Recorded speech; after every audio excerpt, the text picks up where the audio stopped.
अस्सलाम वालेकुम my YouTube viewers. मैं उम्मीद करती हूँ कि आप सब ठीक होंगे। ये तकरीबन कोई सुबह 7:15 बजे का टाइम था। इस टाइम पर मैं नाश्ता खा रही थी। नाश्ते में मैं एज़ यूजुअल आजकल अंडा पराठा खा रही हूँ और ये अंडा ऑमलेट इतना मज़े का होता है। अगर आपने इसकी रेसिपी नहीं देखी तो जाकर मेरे चैनल का विज़िट करके देख सकती हैं। नाश्ते से फ्री होने के बाद अभी मैं सहन से झाड़ू लगा रही थी। आजकल तो टाइम का पता ही नहीं चलता, काम करते करते 10 हो ही जाते हैं।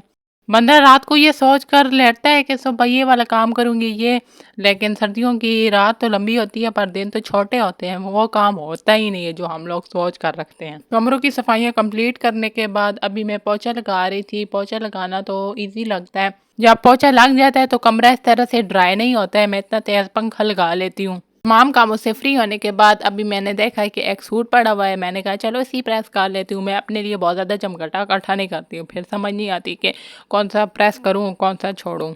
वीडियो में जितनी जल्दी फास्ट फॉरवर्ड काम हो रहा है, काश कि रियल में भी इस तरह हो जाता तो हमारे टाइम की कम से कम बचत तो हो जाती, लेकिन ऐसा तो नहीं है।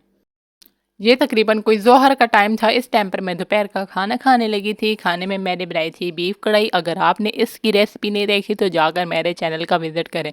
मैंने इसकी वीडियो ऑलरेडी अपने चैनल पर दी हुई है। और ये कोई असर का टाइम था। इस टाइम पर मैं चाय पी रही थी, लेकिन चाय मैं इस तरह पीती तो नहीं हूँ। मैंने अपने लिए 2 आलू बॉयल कर लिए थे, उसके ऊपर नमक मिर्च मसाला डाला और फल्ला इतने मज़े के थे, अभी मेरे मुँह में पानी आ रहा है इन्हें देखा।